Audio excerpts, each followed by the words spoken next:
Hello. We are doing an interesting project today. I don't think I've ever done a project quite like this, which is I am really just going to be vlogging my reading experience for a single book. And that is basically on the strength of a single comment I got that said that they have never seen a booktuber who bought this book actually read it and or talk about it. And so I am going to be vlogging my reading experience with S by J.J. Abrams and Doug Dorst. I know nothing about this book other than it's multimedia, and some of you guys, when you were guessing a TBR theme, thought that I was reading multimedia books and told me, oh, I hope you read this one. I don't know what this is about.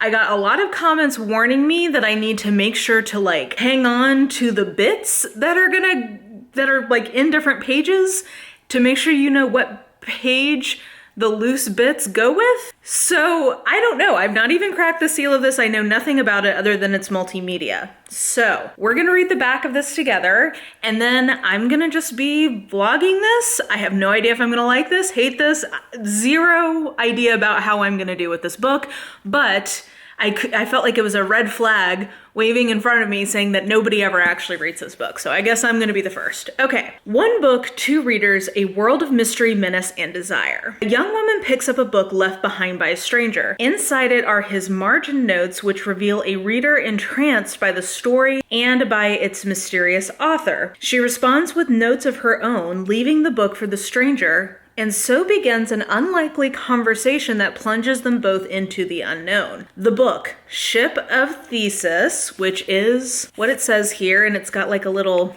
library sticker on it. It's by V.M. Straka, okay? The final novel by the prolific but enigmatic writer named V.M. Straka, in which a man with no past is shanghaied onto a strange ship with a monstrous crew and launched on a disorienting and perilous journey. The writer, Straka, the incendiary and secretive subject of one of the world's greatest mysteries, a revolutionary about whom the world knows nothing apart from the words he wrote and the rumors that swirl around him. The readers, Jennifer and Eric, a college senior and disgraced grad student, both facing crucial decisions about who they are, who they might become, and how much they're willing to trust another person with their passions, hurts, and fears. Okay. So, interesting. So I'm gonna guess, let's make some guesses. I am guessing that this is gonna be pretty entertaining because J.J. Abrams, I would not say is like an auteur of film.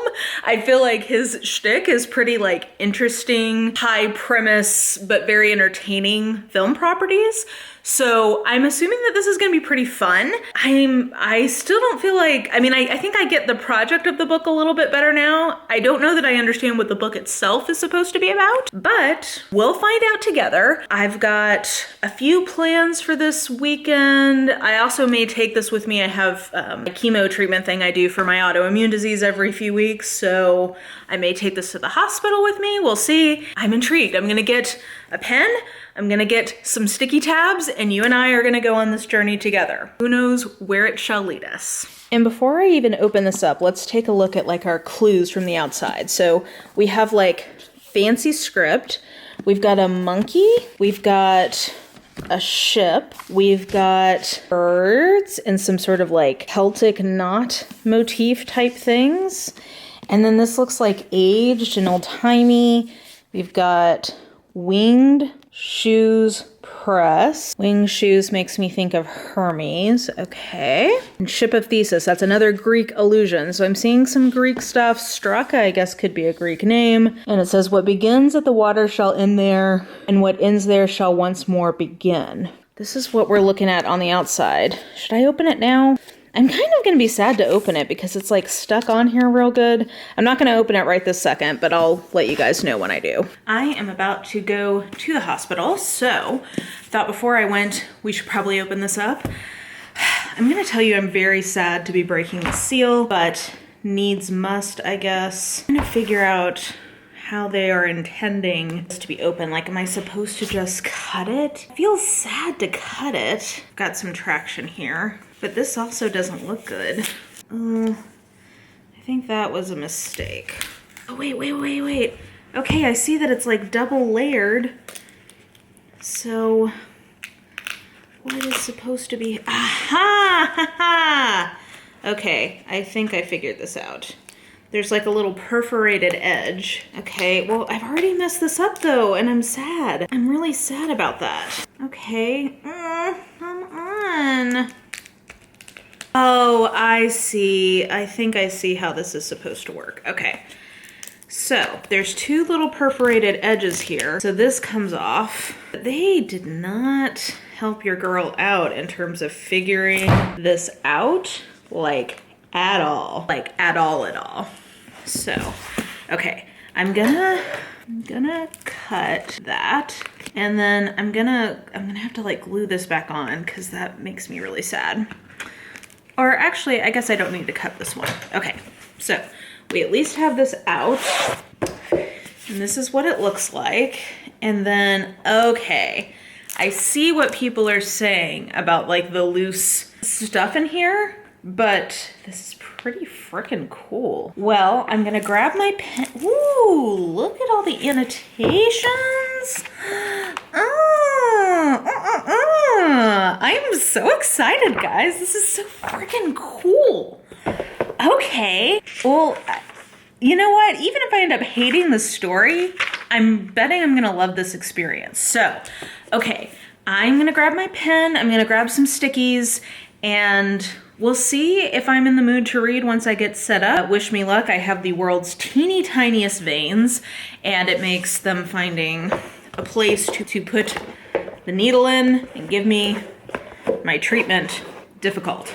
So say a prayer, but I am hella excited, even as I am high-key devastated that I erroneously tore this up, but I'm gonna glue this back on when I get home. Okay, wish me luck.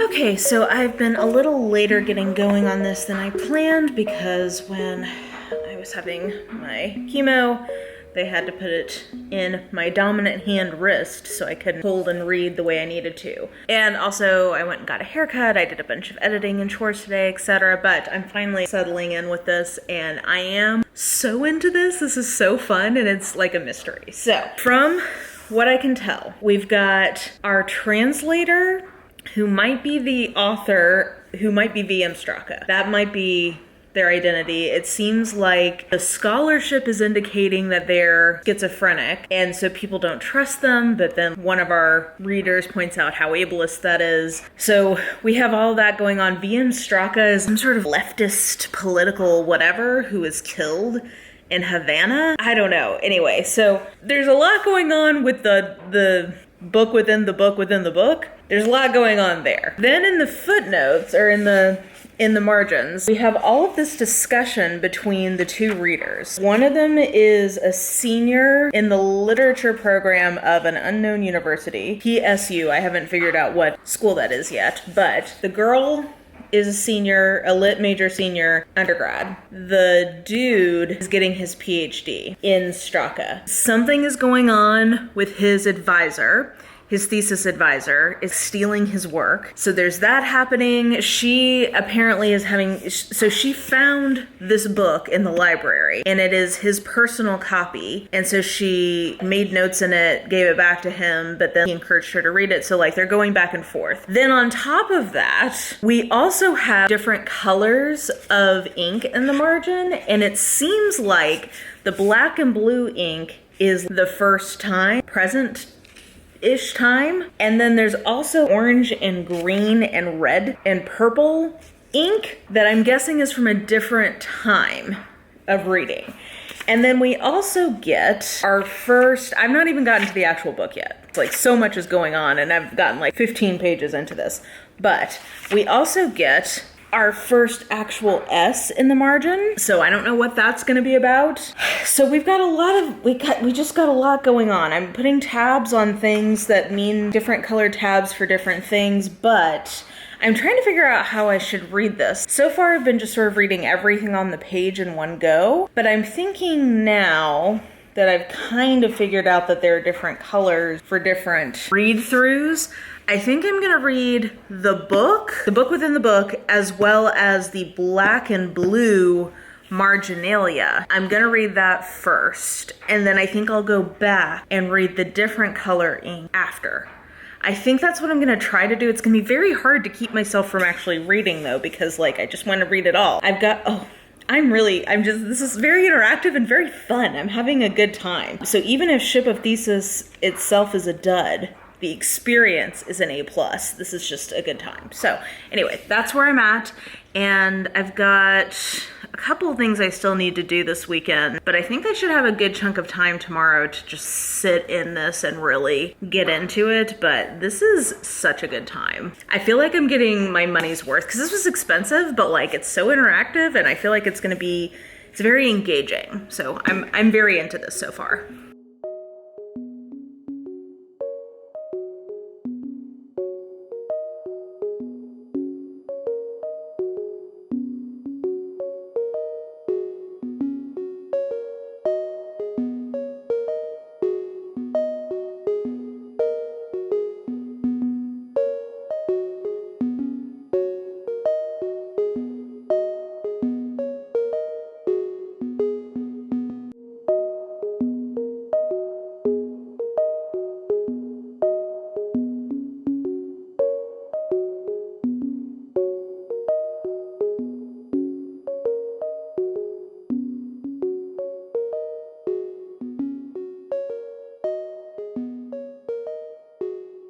Alrighty, it's been a few days and I think I have like 2-ish chapters left. Whew, this is a reading experience unlike any other I have ever had because it is so much work.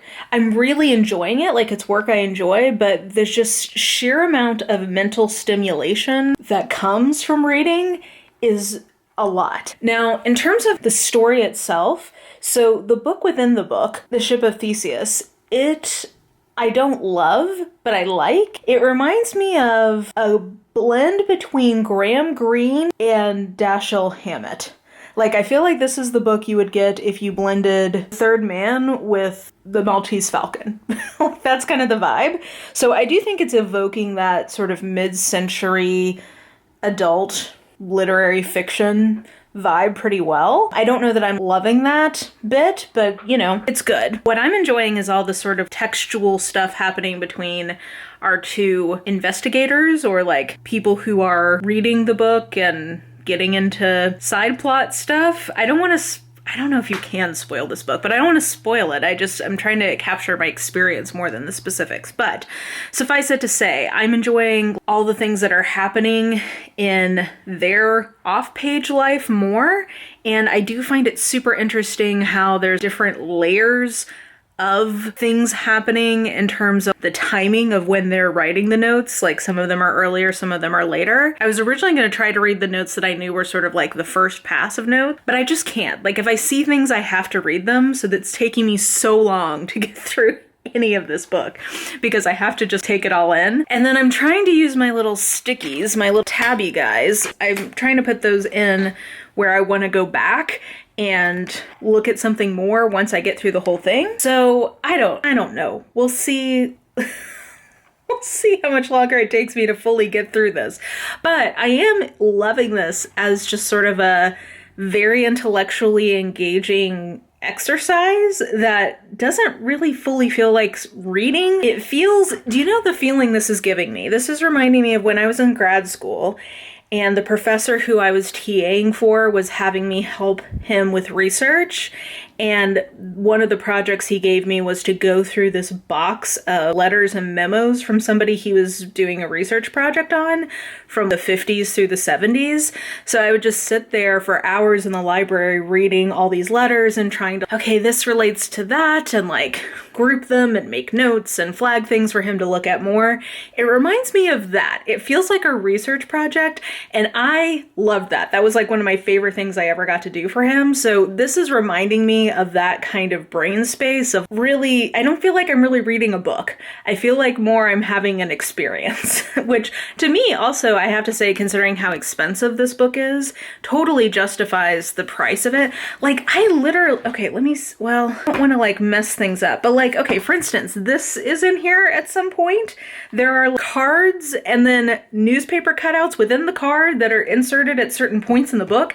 How did the production of this book even work? That's part of what I'm sitting here in awe of like how much detail they've put into this. And I have no idea how they even mass produce these. I don't know. Anyway, all that to say, it's going well. It's taking so much longer than I thought it would take for me to read. Not in a bad way, but just in a like, whew, I can see why so many people give up on this because it's a big commitment and it's hard to get like momentum going on it.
All right, so I finished my first read of the book last night, and yeah, it's such a interesting, weird book. I don't know, guys. I don't even know what to say about it. It feels very sad, but like melodramatic at the same time, and I don't know. I'm into it.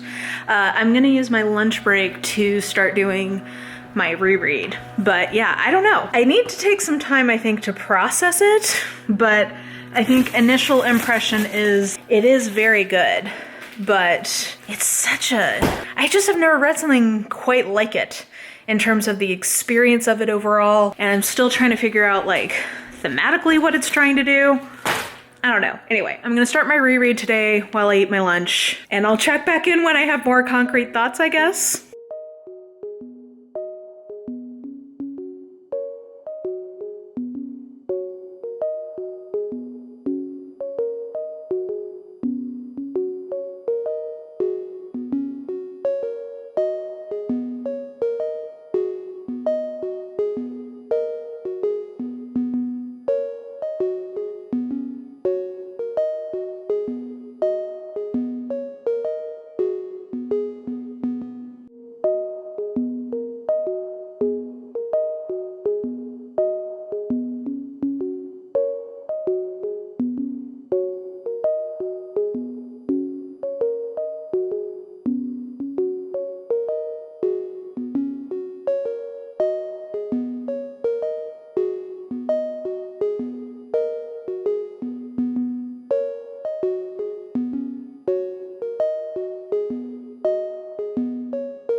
Okay guys, I think I'm gonna call it that I've read this book, but I don't know when you're ever done reading S. Well, I'm sure you would hit a wall eventually. There are so many layers, there's so many things to process, there's so many things to think about and say and whatever, and I really just think you kind of have to experience it for yourself. I did finally give in and do some of that research on some of the things I had questions about, which was helpful. They finally helped me figure out how the fuck to use that little wheel thing in the back. But I mean, like, the layers of just clues and ciphers and all the birds and then the number 19 and the different handwriting and the different colors of I mean, there's just so much. It's kind of sensory overload, but I've never read something like this before. I guess like my takeaway is that this book is a lot about love and a lot about, you know, fear-mongering against leftist policies and people. It's like I don't know, it kind of is like a more literary version of maybe like National Treasure, maybe is the way to describe this. I don't know. I definitely would love to talk to people who've also read this.